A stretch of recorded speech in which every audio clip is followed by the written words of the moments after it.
হাসতে হাসতে বাসায় এসেছি 40 জনের কাফেলা গতকালকে রাত 1টার সময় প্রোগ্রাম করতে দেয় নাই, প্রকাশ্যে বলে দিচ্ছে এখানে নাচ হোক গান হোক, পাশেই বাদ্যযন্ত্র হয়ে আল্লাহর কসম বাদ্যযন্ত্র হয়ে গান হচ্ছে। একটা লোক বললো না যে ইসলামী মাহফিলের পাশে কি করে গান বাজতে পারে।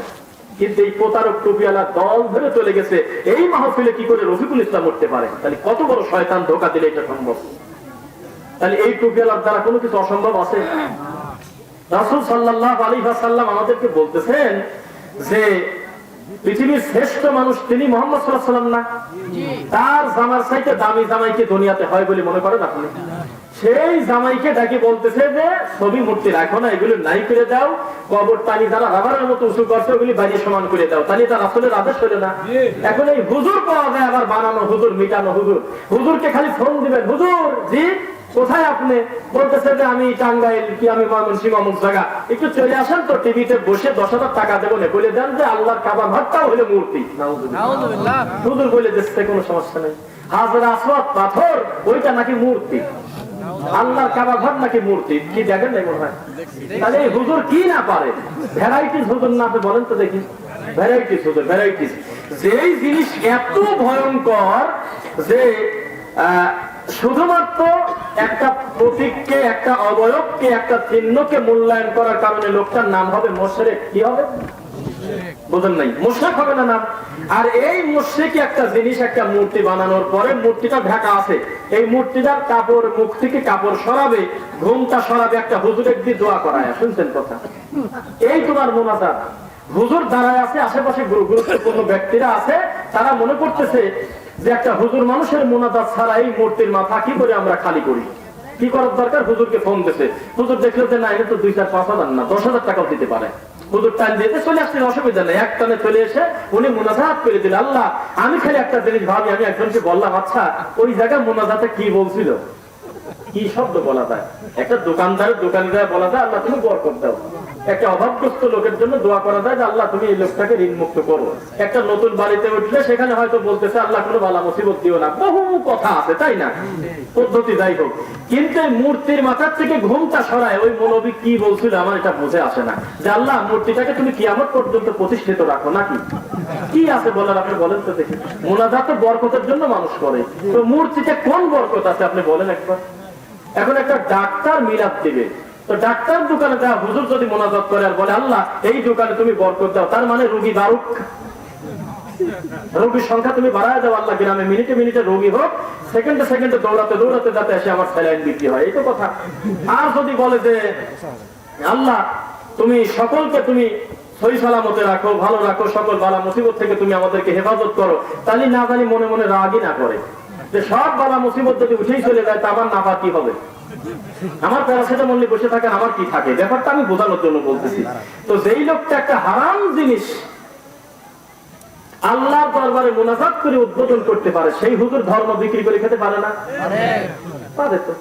কোরআন মাজিদ সহজ একটা জিনিস, একটু জুম করে দেখানোর চেষ্টা করবেন। দেখেন, আমি আন্দাজে বললাম, আমি জানি যে আছে, এই শয়তানি করছে আমি জানি।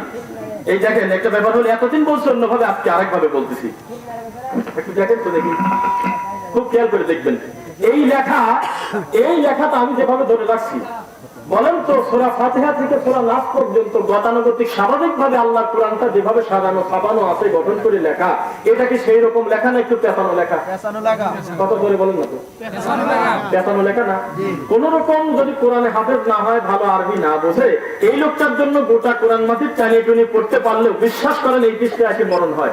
আমি আর পারবো না, এটা আমার কাম না। কেননা এখানে তো লেখাই আছে দোয়া ইফাতমেল কোরআন। এই কাম হলে 300 টাকা দেবো, আমার ইমাম সাহেব বক্সা দিবি। আমি নিশ্চিত এই প্রতারণা হুজুর কথা, আমার মতো একজন হুজুর। তাছাড়া সব জায়গা স্বাভাবিক, কত সুন্দর ওয়ামা ইয়াস্তাবিল আ'মা ওয়াল বাসীর, কত সুন্দর ক্লিয়ার লেখা।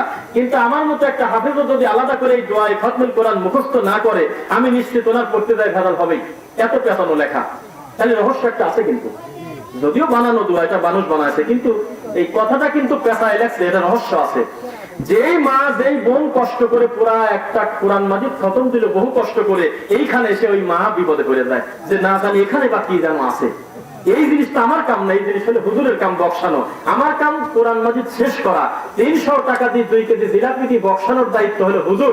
এই জন্য এই কোরআন মাজিদের এই দোয়ায় খতমুল কোরআনটা আছে।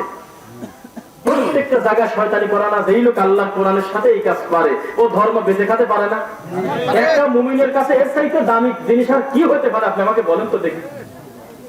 মহিলারা বাড়ির থেকে বলে দিচ্ছে জুমার সালাতের সময় যে চার নামে না ভুল করছো ওই সময়, তুমি আরেক নামে বাড়া দিও, বলে যে আমার খালা শাশুড়ির চাচির বেটার বোর দোস্তর মিয়ার নাতির বেটার বোর অমুক তমুক দুনিয়ার নাম সিরিয়ালে কোনো না কোনো ভাবে তার খবর পর্যন্ত যেন পৌঁছায়, সিরিয়াল করে একটা কাগজ দিয়ে দিচ্ছে। হুজুর ওইগুলো নিয়ে নিচ্ছে, এটা নোংরা কাজ না? অনেকেই পরিচিত ফেস আছে, আমি হয়তো চিনি না, আমাকে হয়তো চেনেন। কিছুদিন আগে একটা ভিডিও আমি লাইভ করছি, মাজারের সিন নিয়ে আনবক্সিং, দেখছেন নাকি? দেখছেন তো, মেলা লোকই তো দেখছেন। ওখানে আমি যাই দেখলাম, ওই আনবক্সিং করলাম, ওখানে আমি বলছি ওখানে যাই দেখলাম যে মানুষ বরকত নিচ্ছে কিভাবে মাজারের বা ওই জায়গার ওখানে পানি নিয়ে নিয়ে মুখে মুখে ডোব থেকে মুছতেছে, আর মাজারের পাশে যে দাঁড়ায় আছে একজন টুপিওয়ালা দাড়িওয়ালা, ওই লোকের কাছে খালি নামের সিরিয়াল দিচ্ছে, কেউ 3 নাম, কেউ 2 নাম, কেউ 5 নাম, ছেলে প্রতিবন্ধী, মেয়ে অমুক, এই সে বিভিন্ন সিরিয়াল ওনার কাছে দিচ্ছে। উনি আবার বাবাজান কেবলার দিকে মুখ করে তাকায়, রক্ষা করো বাবা, এরকম করতেছে। আপনি কি মনে করেন ওই লোক আলিফ বাতাসা পারে না? তাই ধর্ম না জানলে কোনোদিন এত বড় শয়তানি করা যায় না। যদি আমার আলোচ্য বিষয় হলে আজকে বিদাত, জাতি বিদাত চিনল না, টাইটেল পাস করছে, সে মানুষের সামনে বলতেছে, ওইভাবে ধরতে গেলে মাইক হতো বিদাত, ওইভাবে হিসাব করতে গেলে হুজুরের সামনে টেবিল আছে, টেবিলও তো বিদাত। তুমি যে প্লেনে চড়ে হজ করতে যাও, এটাও তো বিদাত, এটাও তো রসুলের সময় ছিল না। তাহলে কত বড় বিদাত, তাহলে আবার আলিফ বাতাসা থেকে পড়া উচিত না? পৃথিবীর শ্রেষ্ঠ দামি মানুষ, ব্রেনওয়ালা মানুষ, বিদ্যান মানুষ মুহাম্মদ সাল্লাল্লাহু আলাইহি ওয়াসাল্লাম না? তিনি তো আপনার এই শয়তানি জানতেন আল্লাহ, এই জন্য ক্লিয়ার করে বলতেছে কুল্লু মুহদাসাতিন বিদআহ। কুল্লু মানে কোন রকম দিন ধর্ম লেখাপড়া জানে ও জানে, কুল্লু মানে প্রত্যেক, সব। এখানে তো আপনার 2 ধরনের সুবিধা রাখে নাই। আল্লাহ জানতেন পরবর্তী সময় আপনি শয়তানি করবেন, এই জন্য কুল্লু দিয়ে সকল বিদাতই গোমরাহি করে দিয়েছেন। আর আপনি যেটাকে বিদাত বলতেছেন, এটা বিদাত না, এটা হলো মানুষের দিন বোঝার জন্য বিভিন্ন উপকরণ। এই জিনিস, জাগতিক জিনিস যত বাড়বে মানুষের দিন বুঝতে তত সহজ হবে। এইটা কোনো ইবাদত মনে করে না। কোন পাগল আছে যে মনে করে যে যত দ্রুত হজে যায় পৌঁছাবো ভালো প্লেনে, আমি নেকি 10টা বেশি পাবো? কেউ ভাবে কোনোদিন? মূল কর্ম ওখানে গিয়ে না, যাওয়াটা তো একটা উপকরণ। কোন মাধ্যমে যাবেন? অনেক আগে তো প্লেনের কোনো ব্যবস্থা ছিল না, মানুষ পায়ে হেঁটে মাসের পর মাস নদীতে নৌকায় কত কষ্ট করে গেছে। তো হজকে নেকি কম হয়েছে না? না একই রকম। এগুলো হলো তামাশা। তো একটা কষ্ট লাগে হলো সহি আকীদার লেভেল তুমি খুলে ফেলো গাছ সাথে, তুমি বলো যে আমি রেসবি, আমার আর কোনো কথা নেই। তুমি পরিচয় দিয়ে দাও যে আমি বেরোলবি, তুমি বলো যে আমি হানাফি, আমি শাফি, আমি মালিকি, আমি হাম্বলি, আমি অমুক, বেকুল একটা কথা বলো, তাহলে আমরা ক্লিয়ার হয়ে গেলাম যে তোমার মানহাজ হলো অমুক, তুমি এই তরিকা অনুসরণ করতেছো। কিন্তু তুমি সহি আকীদা এই নাম ব্যবহার করে সমাজে বিদআত শিরক প্রচার করবে আর বলবে আমি একজন আহলে হাদিস, তাহলে এটা কলঙ্ক না একটা? তোমার মতো বাটপার প্রচারক আমাদের দলে দরকার নাই। এটা ইসলামে এই সুযোগ তোমার দেওয়া হয়নি, কোনো দরকার নাই। তোমার মতো ফিডার বাটপার না থাকলে কি হবে? আমাদের দরকার মা আনা আলাইহি ওয়া আসহাবি। রাসূল সাল্লাল্লাহু আলাইহি ওয়াসাল্লাম একটি কথা, অনেক কথা এসে যায়, রাসূল সাল্লাল্লাহু আলাইহি ওয়াসাল্লাম বিদায় হজের ভাষণ দেন নাই মনে হয়? দিতেন কি? ভাষণে তিনি কি বললেন? যে আমি দুনিয়া থেকে ইন্তেকাল করে যাব, দিনটা আল ইয়াউমা আকমালতু লাকুম, সূরা মায়েদা 3 পরিপূর্ণ হয়ে গেছে। আমি 2টা জিনিস রেখে গেলাম, তারাক্তু ফীকুম আমরাইন, 2টা জিনিস রেখে গেলাম, কিতাব আল্লাহ ওয়া সুন্নতি। তাই তো কথা? তো রাসূল সাল্লাল্লাহু আলাইহি ওয়াসাল্লাম কেন বললেন না কিতাব আল্লাহ ওয়া সুন্নতি ওয়া আবু বকর? রাসূল সাল্লাল্লাহু আলাইহি ওয়াসাল্লামের উপরে, এই পৃথিবীতে মাটির উপরে মানুষ হিসেবে আমরা আবু বকর রাদিয়াল্লাহু তাআলা আনহুর চাইতে বেশি দামি মানুষ কাউকে মনে করি না। এই লোকটা রাসূলের একবার চোখের সামনে দাঁড়ায় আছে, কেন নবীজি মুখ দিয়ে বললেন না একবার কুরআন হাদিস মানো, তবে বেশিরভাগ গুরুত্বটা আবু বকরের দিক দিও, এটা বলে সেটা শুনে চলো। একবারও কেন মুখ দিয়ে বললো না যে কোরআন হাদিস মানো, তবে আমার ওমর যা বলে সেইভাবে মানো? ব্যক্তির নামটা একটু 2-1বার বলার দরকার ছিল না? আমাদের দৃষ্টিতে মনে হচ্ছে 1450 বছর পর আপনার ঠাকুরের কথা মতো যদি ধর্ম চলে, মানুষ মানুষের কাছে যদি বছরের পর বছর করে থাকে, তাহলে পৃথিবীর শ্রেষ্ঠ আবেদ মুহাম্মদ সাল্লাল্লাহু আলাইহি ওয়াসাল্লামের পরে আবু বকর রাদিয়াল্লাহু তাআলা আনহু, ওমর, উসমান, আলী রাদিয়াল্লাহু তাআলা আলাইহিম আজমাইন, তারা নিজেরা উপস্থিত ওখানে। একটা বার রাসূল সাল্লাল্লাহু আলাইহি ওয়াসাল্লাম মুক্তি বললেন না যে না বুখারী তো তোমার বোঝা কাজ না, যদিও তার সময় ওই শব্দ নাই, ওই নাম নাই। কোরআন মাজিদ তো তুমি বুঝবে না বাবা, এগুলো হলে আমার এই 4 জন বিশিষ্ট সাহাবী বুঝবে তুমি হলে এদের দিক টাকা থাকবে, এরা যা বলে হুবহু অনুসরণ করে মরে যাও, শেষ। কোরআন মাজিদ আর রাসূল সাল্লাল্লাহু আলাইহি ওয়াসাল্লামের হাদিস একটা যুবক ছেলে পড়ে যদি অন্যায় করে, ফিতনাবাদী হয়, এটা পড়া যদি দোষের কিছুই হবে বাংলা অনুবাদ করে, তাহলে রাসূল সাল্লাল্লাহু আলাইহি ওয়াসাল্লাম কেন বললেন না যে দেখো তোমরা জাতিতে আরবি হতে পারো কিন্তু ব্যাখ্যাতার আমার আবু বকরের মতো তুমি বোঝো না, তুমি তোমার আলীর মতো কোরআনে হাফেজ না, তুমি তো আমার উমারের মতো পণ্ডিত না, তুমি কি এত বোঝো নাকি? তোমার এসব কাজ না, তুমি এই 4 জন যা বলে তাই শোনো। এত বড় দামি মানুষের দিকে যদি রাসূল সাল্লাল্লাহু আলাইহি ওয়াসাল্লাম আঙ্গুল ইশারা করে অনুমতি না দেন, এই এটার বাদ করার কি ধর্মের অনুমতি দেয়? তা দেয় না, এটা স্পষ্ট, এমনি তো বোঝা যায়। মানুষ ভয় পায় না, এমনিতেই যদি বয়নের মাঝখানে যদি বলে ওই দেখেন একটা সাপ, আন্দাজে একটু বুকটা কাঁপিয়ে উঠবে না, না জানি সাপ আছে, এটা হলে একটা ভয়। আপনি প্রতিদিন বাজারে যান, মাগরিব সালাতের পরে চা নাস্তা করে তারপরে বাসায় আসেন, এটা স্বাভাবিক প্রক্রিয়া না? খালি বিনা কারণে একটা ছেলে বললো যে কাকা ওখানে আমি 4 হাত একটা সাপ দেখলাম, ও যদি মিথ্যাও বলে আপনি ভয় পাবেন না? আপনি একটু পরে ঘুরে আসবেন, কি ব্যাপার? না চা প্রতিদিন খাওয়া লাগবে, তার কি কোনো মানে আছে? তার মানে আপনি ভয় পাইছেন। এমনি একজন বলছে ওই জায়গায় একটা সাদা বুড়ি দ্বারা দেখলাম, এতদিন চলতেছেন কোনো সমস্যা নাই, ওই দিন আপনি চেষ্টা করবেন অন্য কোনো রাস্তা আছে কিনা, তার মানে আপনি ভয় পাইছেন। আল্লাহ বলতেছে যে তুমি আমাকে ভয় পাও, এটার প্রমাণ আর বান্দাকে ভয় পাও হলো বস্তু দেখে, জীব জন্তু দেখে ভয় পাওয়ার উদ্দেশ্য হলো ওখান থেকে তাড়াতাড়ি দৌড়তে পালানো, আর আমি আল্লাহকে দেখে ভয় পাওয়া মানে ঘুরে ফিরে আমার দিকে আরো বেশি করে ছোটা। সুবহানাল্লাহ। তাহলে আপনি যদি বলেন যে আমরা কি কোরআন হাদিস বুঝি, এত মোতানক্য, আমরা যাবো কোথায়? এই সমাধানটা কি আল্লাহ ভালো দিতে পারে, তার রাসূল সাল্লাল্লাহু আলাইহি ওয়াসাল্লাম ভালো দিতে পারে, না আর একটা ব্যক্তি দিতে পারে? আল্লাহ ভালো দিতে পারে। তাই ভেজাল সমাজে যতই প্রচার থাক, সমাধানটা কিন্তু এই দুটা থেকেই নিতে হবে, আর রাস্তা কিন্তু খোলা নাই। আছে কি খোলা? তাহলে সমাজে যেটাই চলুক তার বিরুদ্ধে যদি রাসূল সাল্লাল্লাহু আলাইহি ওয়াসাল্লামের সুন্নাহ থাকে, এই সুন্নাহকে চূড়ান্ত ভাবে বলার নামই হলো সুন্নাহকে প্রতিষ্ঠিত করার জন্য চেষ্টা করা, বলা, এটা কোনো ফিতনা না। আর যদি এটার নাম আপনি ফিতনা দেন, তাহলে ফিতনা করা ফরজ। এই ফিতনা করা ফরজ, যেই ফিতনাকে তুমি একটা সুন্নাতের নাম দিছো ফিতনা, নাউযুবিল্লাহ। তুমি বলতেছো যে সবাই হলে এরকম করে, ওরা উল্টা নতুন নীতি শুরু করেছে, ওরা হলো ফিতনাবাজ, তাহলে আমি বলবো কেউ না কেউ এই ফিতনা করবে, এটা ফরজ। কেননা এই সত্যটা কারো না কারো মাথায় তো ঢুকবে আগে। সবাই যদি বলে যে হিকমত দিয়ে শুরু করি, ওই হিকমত কবরে ঢুকে যাবে, তাহলে হিকমতই শেষ হয় না, হবে না কোনোদিন। সত্য বলতেই হবে, পাশে যেই বসে থাক ওই চিন্তাই মাথায় নেওয়া যাবে না। দেখেন আমি অহংকার করতেছি না, আমার সাথে যে অপ্রীতিকর ঘটনা ঘটলো এর আগে, উনি আমাকে কাউন্টার দেওয়ার আগ পর্যন্ত আমি 10 সেকেন্ডের জন্য এটা আমার মাথায় আসে না, এটা আমার ডানে বসে আছে কে, ওই ওনার মুখটা দেখবো আমি তো জানতাম না। অথচ তার ভিডিও 1 বছর আগে আমি দেখছি, আল্লাহর কসম দেখছি, আমার ফেসটা মোটামুটি মনে আছে। কিন্তু উনি আমাকে কাউন্টার যখন দিয়েছে তখন আমার বক্তব্য 1 ঘন্টা হয়ে গেছে, 1 সেকেন্ড উনি বলতে পারবে না, ভিডিও আমার কাছে আছে 2.5 ঘন্টার, যে আমি এরকম করে ওনার মুখের দিক তাকাইছি, কোনো প্রয়োজন মনে করি নাই। কি দরকার আছে? আমি আমার গতিতে কথা বলতে থাকলাম। ডানে বামে তাকালে সংকীর্ণতা আসতে পারে, উনি বা কত বড় পাহাড়ি হুজুর, উনি বা কত বড় যেন এরকম একটা ব্যাপার, আমি আমার গতিতে কথা বলতেই আছি।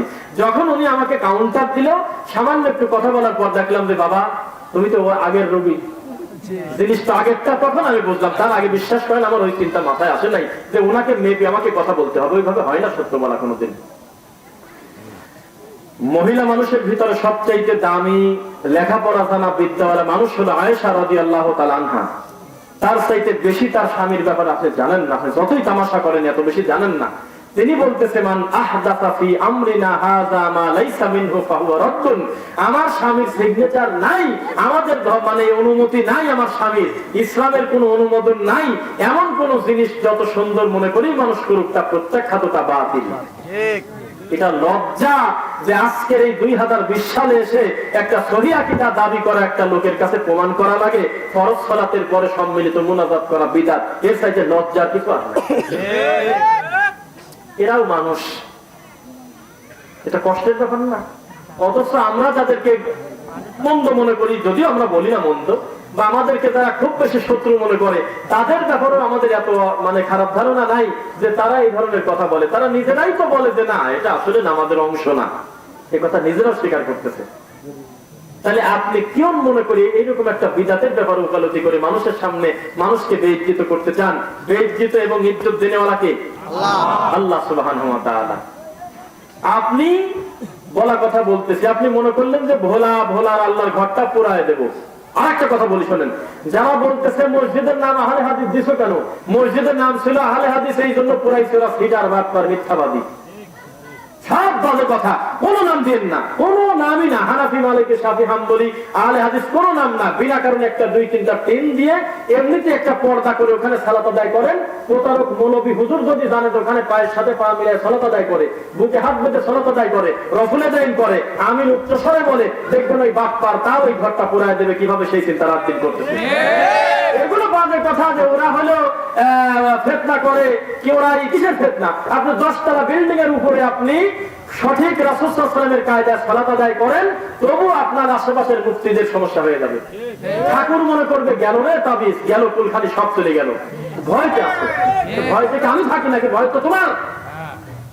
তুমি আমাকে দেখে ভয়তে তুমি মঞ্চে উঠতে দাও না, তো ভয়কে আমি পালাম না তুমি পাইলে না? বুঝলেন না? আমি ভয় না, তোমার ভয়।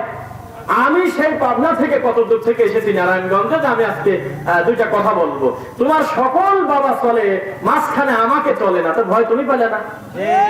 তাহলে আমি কি করে আমি সত্য বলতে ভয় পাবো? আপনি একবার বলেন তো আমাকে। আমি দিন যত যাচ্ছে, যত বাধাপ্রাপ্ত হচ্ছে, আমি মনে করতেছি যে কিছু দিনের কাজ হয়তো আল্লাহ আমাকে দিয়ে করাচ্ছেন, আমার শুকরিয়া আদায় করার দরকার আল্লাহর কাছে, আলহামদুলিল্লাহ।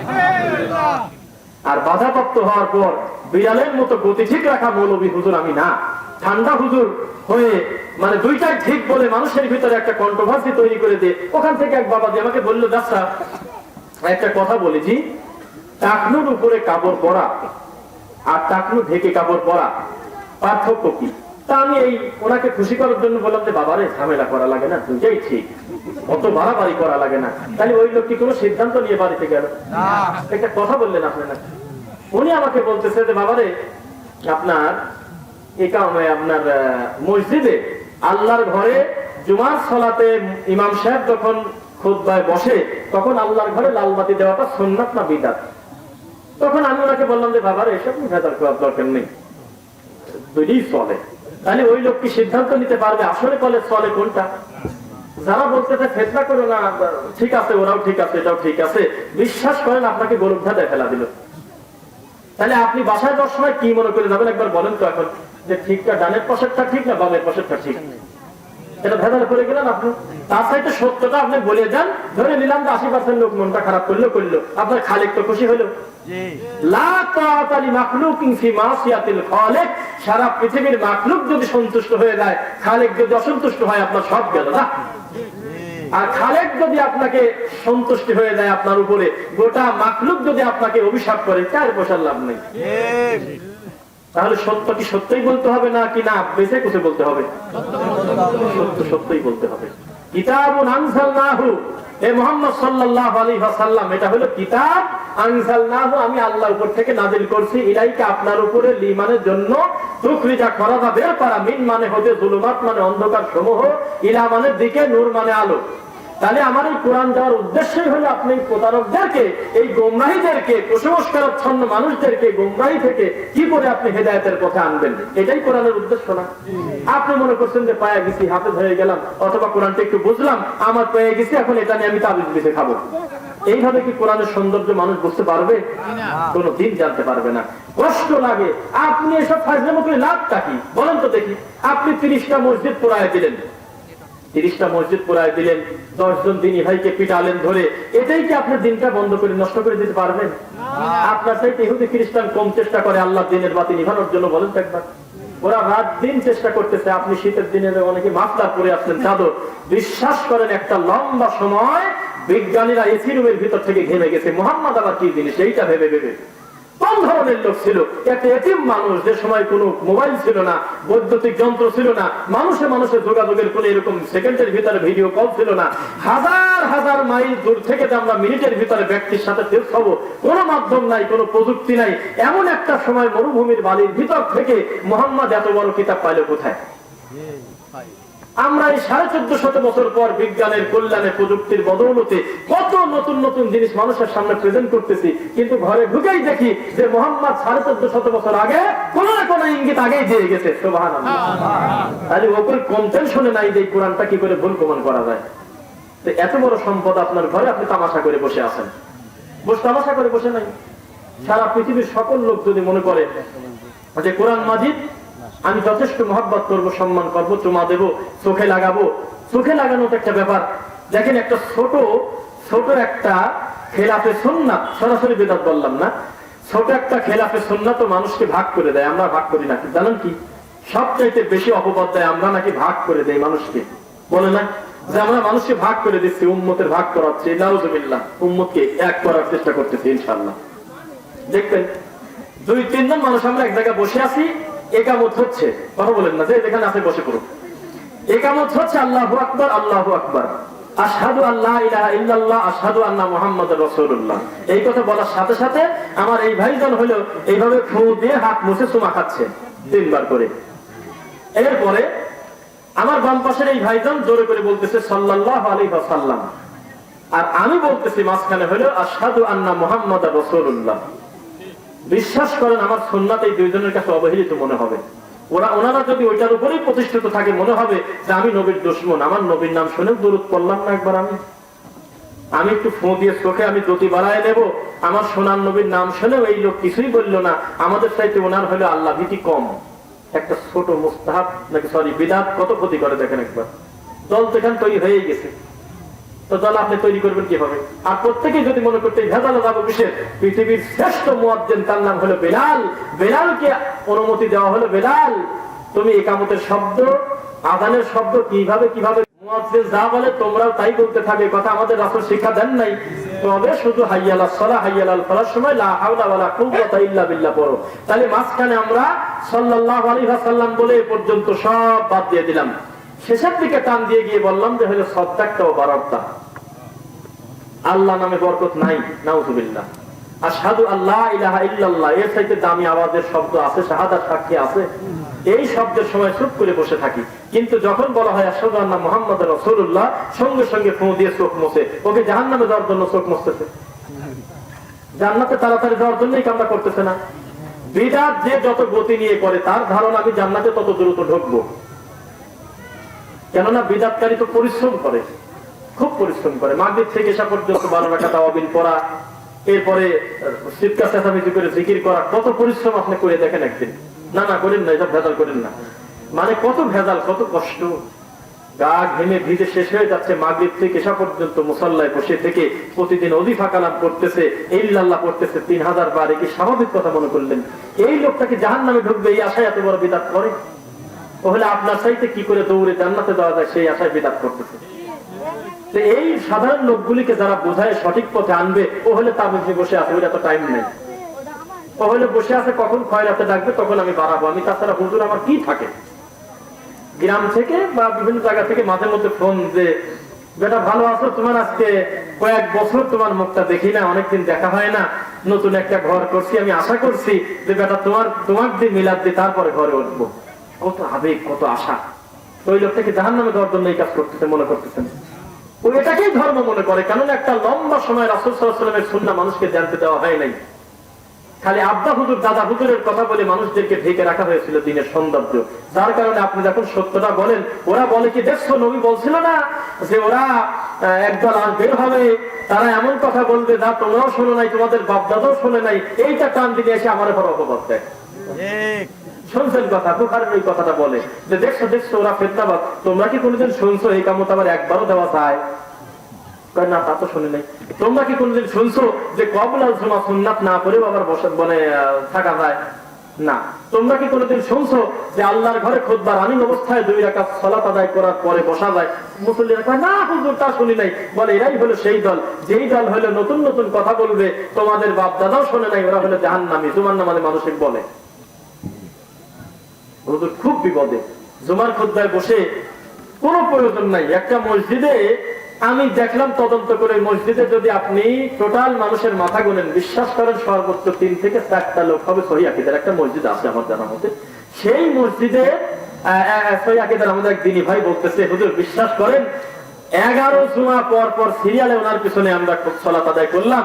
11 খুতবার ভিতরে সর্বনিম্ন 20 মিনিট অথবা 15 মিনিট এক টানা ওনার কথাই হলো সহিহ আকীদার লোক হলে হুজুর দালাল কি ওরা এই সেই, ওরা ফিতনাবাজ, কিছু না কিছু একটা রাখবে।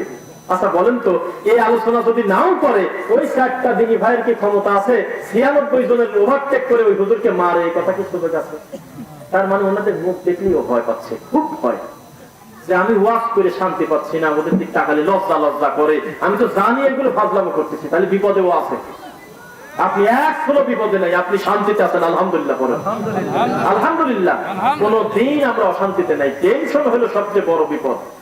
যত বড় টাকা পয়সাওয়ালা ভালো মানুষ হোক, তাকে যদি বিছানায় শোয়াই দিতে চান তাহলে টেনশন ঢোকা দেন।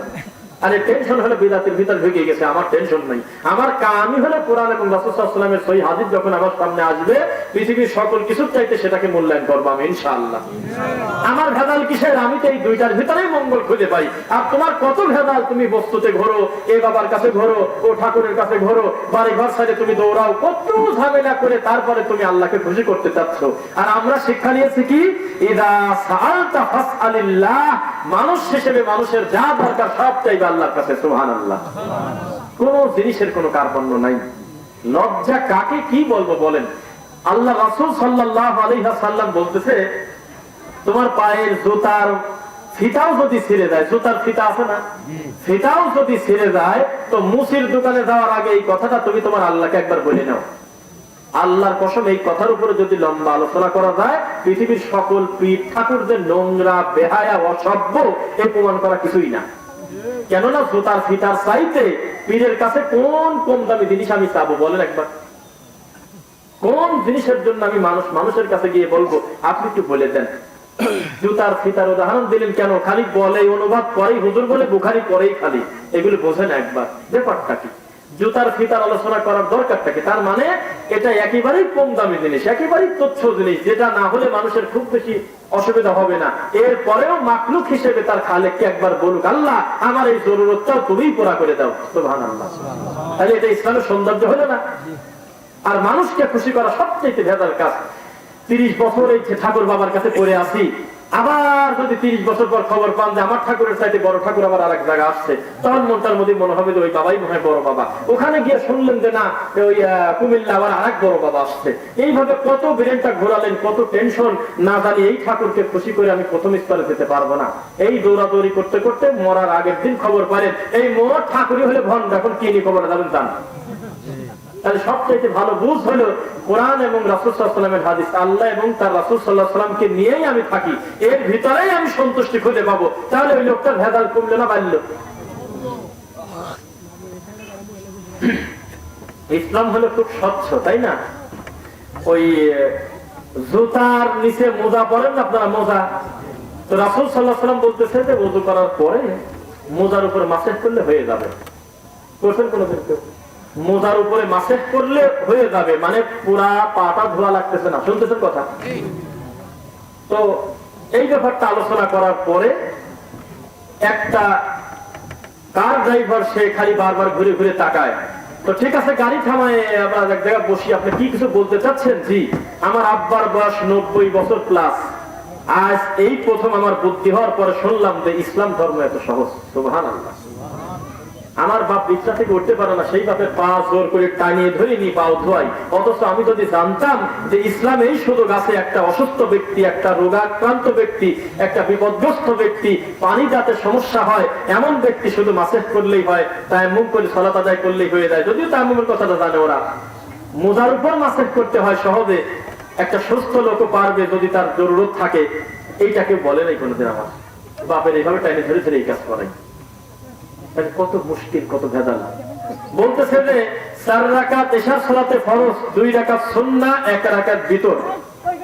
বুঝলেন না কথা? এর ভিতরে আপনি পড়তে বাধ্য, অতীব জরুরি হলো ফরজ 4 রাকাত, ভিতর 1, 3, 5, 7 যেটা পড়েন আপনি। অন্যান্য সালাত পড়লে বানাল্লাহু লাহু বাইতান ফিল জান্নাহ, জান্নাতে একটা ঘর তৈরি হয়। কেউ যদি খালি ফরজ পড়ে, কোনোদিনও সুন্নাত না পড়ে, তাকে আমরা অসুস্থ বলি। কেন এই সুযোগটা লোকটা কেন হারাবে? এটা গুরুত্বপূর্ণ সুন্নাহ, অগণিত নেকি জড়িত আছে এর সাথে। কিন্তু কোন জরুরতের কারণে যদি কেউ সুন্নাত না পড়ে, শুধু ফরজ পড়ে, লোকটা কি গুনাহগার হলো?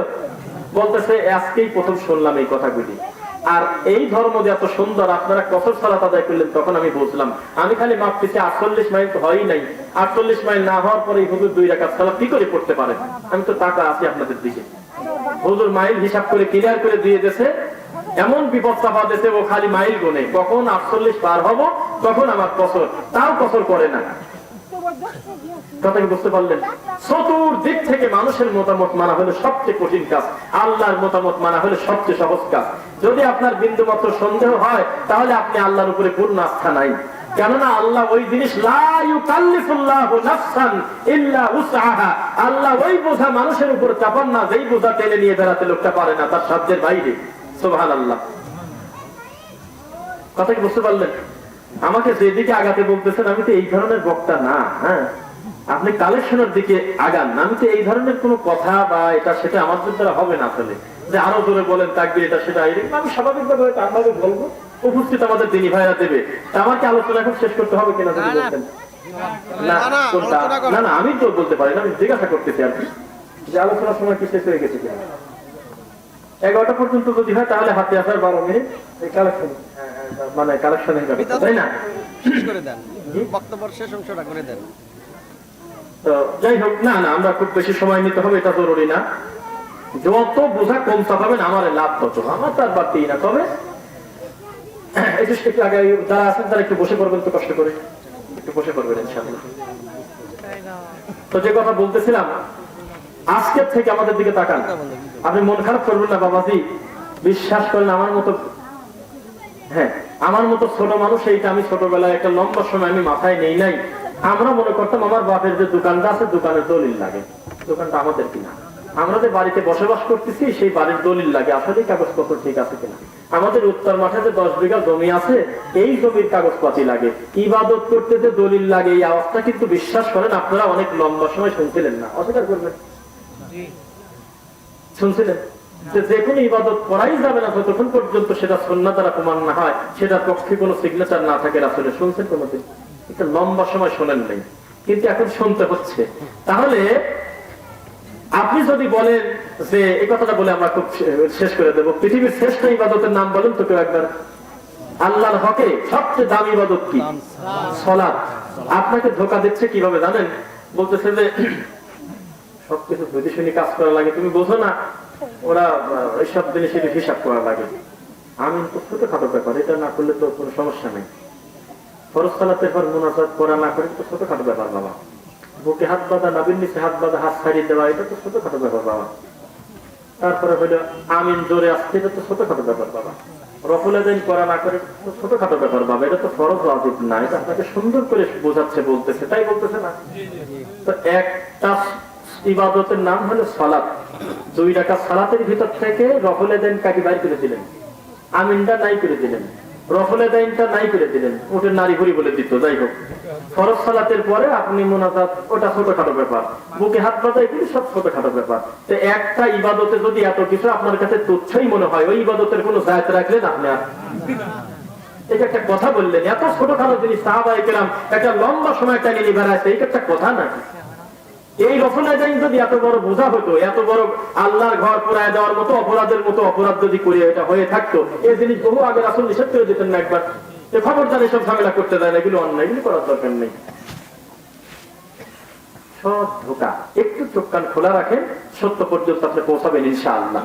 আপনি বাজারের উদ্দেশ্যে রওনাই দিলেন না, তাহলে আপনি কি করে বাজার করবেন? একটা মানসিকতা তৈরি করেন আগে, যে না আমি সত্য পর্যন্ত পৌঁছাবো ইনশাআল্লাহ। বহু মানুষ আছে 40 বছরের মূর্তি পূজা ছেড়ে রাতারাতি কালেমা করে মুসলিম হয়েছে, 7 দিনের ভিতরে লোকটার মৃত্যু হয়েছে। তাহলে লা ইলাহা ইল্লাল্লাহ সহ কবরে গেল না? এটা সুযোগ না? বহু লোক আছে 50 বছর আল্লাহর ইবাদত করেছে, সঠিক তাওহীদের উপরে থাকতে সব থাকছে, মৃত্যুর আগে কলম দিয়ে কি জানি করে ফিরে গেছে, এখন যাও জাহান্নামে যাওয়া লাগবে না বলেন? লাগবে। তাহলে এগুলো তাকদীর না? এই যে কর্মটা আমরা করতেছি, আল্লাহ আমাদের যে কবুল করবেন না তার কোনো গ্যারান্টি আছে? আপনি আগেই ভয় পাচ্ছেন কেন? এগুলো তো সুন্নাহ, আমাদের পর অপবাদ দিচ্ছে যে ওরা হলে এরকম করে আর বলে এরকম না করলে নামাজ হবে না। আল্লাহর কসম এটা মিথ্যা অপবাদ। আমার জানা মতে কেউ আমরা বলি নাই যে রফুল আযান না করলে নামাজ হয় না। আপনি এমনি মিথ্যা কথা বলতেছেন, আপনি অপবাদ দিচ্ছেন। আমরা বলেছি কি জানেন? এই ছোট্ট একটা কর্মের কারণে মান জাআ বিল হাসানাতি ফালাহু আশরু আমসালিহা, আপনি একটা কাজ করার কারণে আল্লাহ আপনাকে 10টা মর্যাদা দিবেন। সুবহানাল্লাহ। আমরা এই কথা বলি নাই যে পাশের ব্যক্তি পা সরাই নিল জন্য লোকটার নামাজ হয়নি, আমরা এই কথা কোনোদিনও বলি নাই। মিথ্যা কথা বলেন কেন? আমরা বলছি যদি কষ্ট করে একটু মিলান, কি এমন ক্ষতি আছে? তাহলে রফা বিহা দারাজা, আপনার দরজা সম্মান আল্লাহ বৃদ্ধি করে দিবেন। বানাল্লাহু লাহু বাইতান ফিল জান্নাহ, ব্যক্তির এই ফিজিক্যাল ডিসটেন্সটা যদি ঠিক রেখে, মানে না ঠিক রেখে পায়ের সাথে পা যদি লাগায় দেন, তাহলে জান্নাতে একটা ঘর তৈরি হয়। আমরা কোনোদিনও বলি নাই যে আপনি আমিন বললেন না জন্য অমুক ভাই নামাজ হয় না, এটা আপনি আমাদের উপর মিথ্যা অপবাদ দিচ্ছেন। আমরা বলি না, আমরা বলি কি রফা বিহা সাউতুহু, আপনি যা ক্বালাল ইমাম গায়রিল মাগদুবি আলাইহিম ওয়ালাদ-দাল্লিন ক্বালা আমিন, যখন ইমাম গায়রিল মাগদুবি আলাইহিম ওয়ালাদ-দাল্লিন বলে তোমরা আমিন বলো, ইমাম বলতেছে ফেরেশতা বলবে, এইটা যদি মিলে যায় একসাথে তাহলে গুফিরা লাহু মা তাকাদ্দামা মিন যামবি, তোমার অতীতের গুনাহ আমি মাফ করে দেব। তাহলে আপনি যেটাকে ছোটখাটো মনে করে দূরে সরাই দিচ্ছেন, মূলত এটা ফজিলত, বহু কিছু হারাচ্ছেন না আপনি। কর্মটা আপনার কাছে তুচ্ছ তাচ্ছিল্য মনে করে সরাই দিচ্ছেন, দুইটা ভুল করতেছেন। পাহাড় পরিমাণ নেকি থেকে বঞ্চিত হচ্ছেন। দুই হলো রাসূল সাল্লাল্লাহু আলাইহি ওয়াসাল্লামের একটা সুন্নাহকে ব্যঙ্গ করার কারণে, ফামান রাগিবা আন সুন্নতি ফালাইসা মিন্নি, যে সুন্নাত মানে দাড়ি আছে মুখে, একটা লোকের দাড়ি আছে মুখে কিন্তু আরেকটা লোকের দাড়ি নিয়ে ব্যঙ্গ করলো, রাসূল সাল্লাল্লাহু আলাইহি ওয়াসাল্লাম বলতেছে আমার উম্মত না। কেন? আমার সুন্নাত নিয়ে ব্যঙ্গ করার কোন অধিকার কারো নাই। যদি বারবার যদি আপনি বলেন যে এগুলো ছোটখাটো ব্যাপার, বারবার বলতে বলতে যদি জোরে করে একবার বলেন তা নবীজির উম্মত আপনি না। কেন না? নবীজির সুন্নাতকে ছোটখাটো বলার সুযোগ আপনাকে দিল কাকে? এগুলো তো নবীজির সুন্নাত, আপনি মানেন না। আপনি পূজা করলেই বা কিরা ঠেকাবে? 3 মাস পর নারকেল ফাটা দিয়ে আসেন, জিলাপি দিয়ে আসেন, খুরমা দিয়ে আসেন, দুর্গার সামনে, কালীর সামনে, ভগবতীর সামনে। আপনি মানুষ। ওয়াহাদাইনাহুন নাজদাইন, আমি কি তোমাকে দুই ধরনের সুবিধা দেই নাই? ওয়া ফারিকুম ফিল জান্নাতি ওয়া ফারিকুম ফিস সাঈর, তুমি চাইলে জান্নাতের পথেও যেতে পারবে, জাহান্নামের পথেও যেতে পারবে। পূর্ণ স্বাধীনতা দেয় নাই আল্লাহ?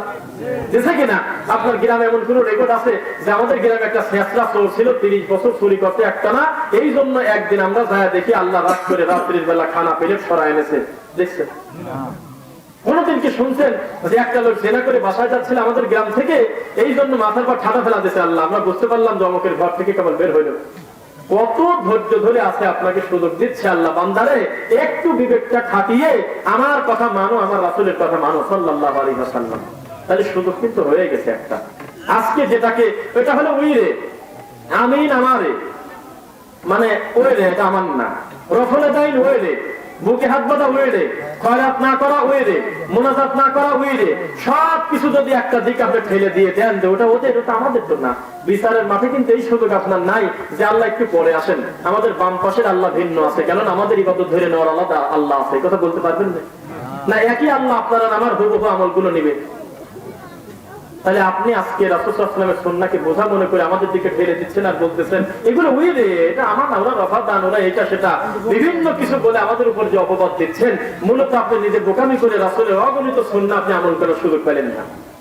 এটা বোকামি করে এত গুরুত্বপূর্ণ জিনিস আপনি হারালেন। আমরা খুব বেশি কথা আমরা লম্বা করতে চাচ্ছি না। এখানে যদি কাউকে জিজ্ঞাসা করা হয় বলেন তো ওযু ভঙ্গের কারণ কয়টা, যেমন তেমন লোক বলবে 7টা। নামাজ ভঙ্গের কারণ কয়টা, দেশে বলবে 19টা। যদিও এগুলো সিরিয়াল করা সত্য মিথ্যা আমরা ওটা বলতে চাচ্ছি না, এটা প্রয়োজন নাই। কিন্তু আপনার বক্তব্যে পড়ছে কোনদিন এমন ছেলেও কিন্তু সালাতুল ওয়াজিব, ওযু ভঙ্গের কারণ, বিভিন্ন জিনিসের কারণ জানে কিনা? জানে কিনা? কিন্তু ঈমান ভঙ্গের কারণ কয়টা ব্যক্তি জানে? একটা বলেন তো, যে সবচেয়ে দামি সম্পদ হলো ঈমান, এই জিনিসও ভাঙিয়েও আবার যায়। অনেক মানুষ জানে না। জানে কি? অনেকেই জানে না। আপনি জানেন, যাকে আপনি যাকে দাওয়াত দিতে যাচ্ছেন তার মাথায় এখন এটা ঢোকেই নাই যে ঈমান আবার কোনোদিন ভাঙে নাকি। তাকে এইটা বোঝানোর জন্য মানুষের উপরে রাগ থাকলেও মানুষের বইয়ের উপরে রাগ থাকে না, তাকে জানেন? মানুষের লেখনির উপরে রাগ থাকে না, লেখা বই রাগ থাকে না, টেবিলে রেখে দেন। কোনো না কোনো দিন ওই ভাই যতই গোমরা হোক একদিন বলবে কি ব্যাপার, ও কি দিছিল একটু খুলে দেখি তো, হতে পারে কিনা। তো এই ব্যাপারে আমরা কথা বলবো। এখন একটা ব্যক্তি উঠবেন না, যদি ওঠেন তো আমি কথা হয়তো বলার প্রয়োজন মনে করবো না। এত লম্বা সময় আপনারা ধৈর্য ধারণ করে এসেছিলেন। প্রথম শব্দটা বলি, যারা আমাকে ভালোবেসে দূর দূরান্ত থেকে এসেছেন, আমি মনে করবো আল্লাহ আমার আর আপনার ভিতরে এই ভালোবাসা যেন না থাকে। এই ভালোবাসাটা আল্লাহ তুমি তোমার জন্য কবুল করো। আমাদের এই ব্যক্তির ভালোবাসাটা তুমি আল্লাহর জন্য যেন হয়, সেই তৌফিক তুমি দাও। এই দাবি নিয়ে আপনাদের কাছে একটি কথা বলি। এখানে কিন্তু আমরা সবাই মেহমানের মতোই, বেশি আমরা অনেক দূর দূরান্ত থেকেই বেশিরভাগ অনেকে এসেছি, তাই না? তা আমরা আমাদের জায়গা থেকে, এখানে একটি মাদ্রাসা আছে না, একটি কোরআনের অবশ্যই লেখাও আছে, দারুস সুন্নাহ রহমানিয়া মাদ্রাসা। এই দিনী প্রতিষ্ঠানটা সহজে বলে দিই, যাতে টাকাটা বের করতে আপনার খুব বেশি কষ্ট না হয়, যাতে মনে হয় যে আমি নজরবন্দি করতেছি না, সহজ হয়। পকেট থেকে টাকা দিয়ে গুণা হয়, দেখবেন 1 মিনিট আমি শর্ট করে একটা 1 কোটি টাকা দিয়ে একটা 4 তলা বিল্ডিং করে বিশাল আল্লাহর ঘর করলাম, মিনার করলাম, কঠিন বড় মিনার, কিন্তু ওই মিনারের ভিতরে বসে আল্লাহর ঘরের ভিতরে মেম্বারে বসে মিথ্যা কথা কয়, সেটা আরবিতে কি জানি বলে, বাংলায় মানুষকে বুঝতে দেয় না। ওই ঘর দিয়ে আমার অহংকার করার, আমার গর্ব করার কি আছে বলেন? 10 কোটি টাকা দিয়ে আমার নিজের হাত দিয়ে আমি একটা মাদ্রাসা করলাম, ছেলেরা পড়তেছে, অথচ ওই ছেলে মিনিটে মিনিটে মানুষের বাড়ি কোনখানি কার খয়রাত করে, তাহলে ওই মাদ্রাসা নিয়ে আমি কি করে গর্ব করতে পারি? আমাকে বলেন দেখলাম। তাহলে লাআনাল্লাহু মান আওয়া মুহদিসান, সহিহ মুসলিমের হাদিস, কেউ যদি বিদআত করা বহু দূরের কথা বিদআতকে সমর্থন করে, তাহলে সে যেন আল্লাহর পক্ষ থেকে লানত পায় নিচ্ছে, নাউযুবিল্লাহ, আল্লাহ লানত প্রাপ্ত হবে সে। তো এটা যে সহিহ আকীদার একটা ব্যতিক্রম একটা প্রতিষ্ঠান, এই ব্যাপারে কি আপনাদের অস্বীকার করার কিছু আছে? এটা স্পষ্ট না? স্পষ্ট না হলে আবার আমার দাওয়াত দেয়, ক্লিয়ার।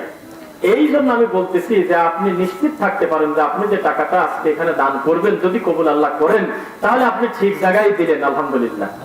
এই দাবি রেখে আমি আপনাদের বলতেছি কোনো অ্যামাউন্ট না, আপনারা আপনাদের জায়গা থেকে এই দিনই প্রতিষ্ঠানের জন্য একটা সম্মানজনক একটা কিছু দান করবেন বলে আমি আশা করতেছি ইনশাআল্লাহ। কেউ একটু বলেন যে এই দিনই প্রতিষ্ঠানের জন্য আমি 5,000 টাকা দেবো, একটু বলেন ইনশাআল্লাহ, একটু কথা বলবেন যে প্রতিষ্ঠানটাকে সেভাবে আপনারা ভালোবাসেন, মূল্যায়ন করেন, একটু আপনারা সেভাবে কথা বলবেন ইনশাআল্লাহ। আমি আশা করবো যে প্রতিষ্ঠানের জন্য আপনারা একটু সহযোগিতা করবেন, প্রতিষ্ঠানগুলো টিকে থাক।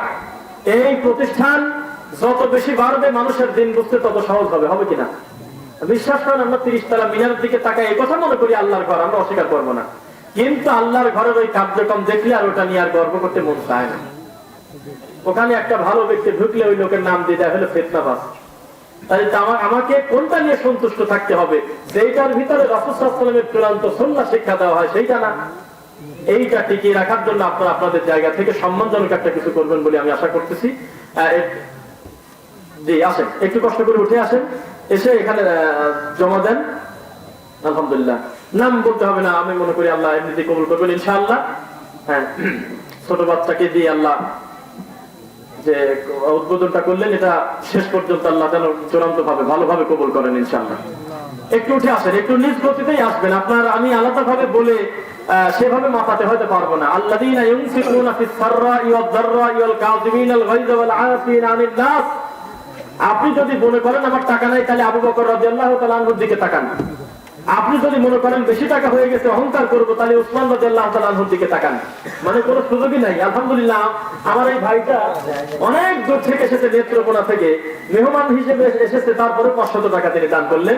তো স্থানীয় যারা বসে আছেন, একবারে আগে বসে থাকেন, একবারে আল্লাহর নামে মানত করে না, উঠে আসবেন একটু ইনশাআল্লাহ। জাহাদ আলী ভাই 5,000 টাকা, আল্লাহ তুমি দানকে কবুল করো। আবু কালাম ভাই 1 গাড়ি ইট, আলহামদুলিল্লাহ। একটু লিখে, সেটাই ভালো হয়, মনে হয় লিখে রাখেন। বিরক্ত হয় না, উঠবেন না কেউ, সাহেব আসবে, এরপর ইনশাআল্লাহ গুরুত্বপূর্ণ কথা বলবে।